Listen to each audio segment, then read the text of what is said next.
வேற chicken fry எதுவும் இல்லையா? இல்லப்பா கண்ணா, அந்த வேலை விஷயம் என்னப்பாச்சு? சாப்பிடும் போது எத்தனை தடவை வேலை விஷயத்தை பத்தி பேசாதுன்னு சொல்லிருக்கேன். சாப்பிடுற மூடே போயிடுச்சு, நீயே சாப்பிடு. டேய் சாப்பிட்டு போடா. எவ்வளவு திமிர் பாத்தியம்மா அவனுக்கு? வேலைக்கு போக சொல்றது தப்பா இருக்கா? நீ 4 அடி வச்சிருந்தனா அவன் இந்த மாதிரி இருந்திருப்பானா? இல்லடி, வேலைக்கு போவான். மா சும்மா போமா, இதையே சொல்லிட்டு இருக்க.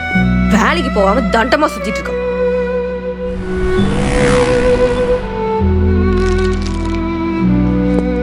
அக்கா என்னக்காச்சு?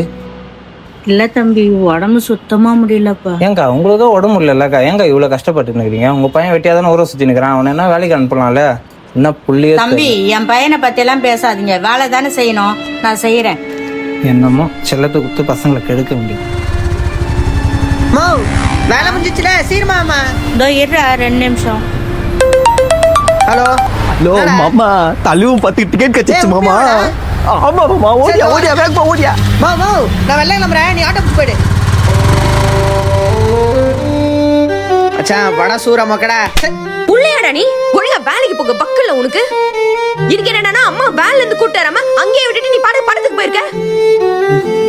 அவங்க என்னன்னா ஆட்டோ காசு இல்லாம உடம்பு முடியாம அவ்வளவு தூரத்துல நடந்து வந்து சொரத்துல பார்த்துட்டு இருக்காங்க.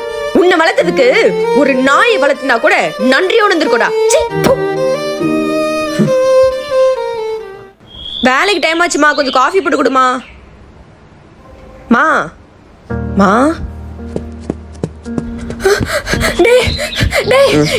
எழுந்துறா.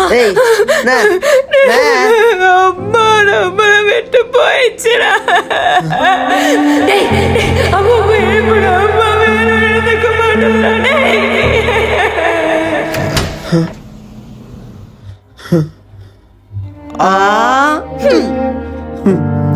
இருமா நான் எடுக்கிறேன்.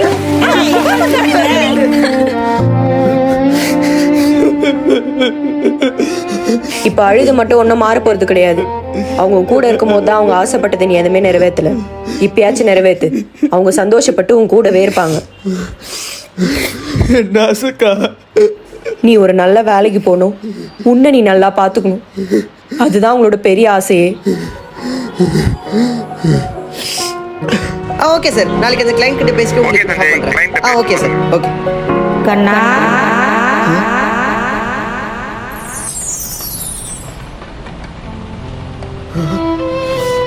மா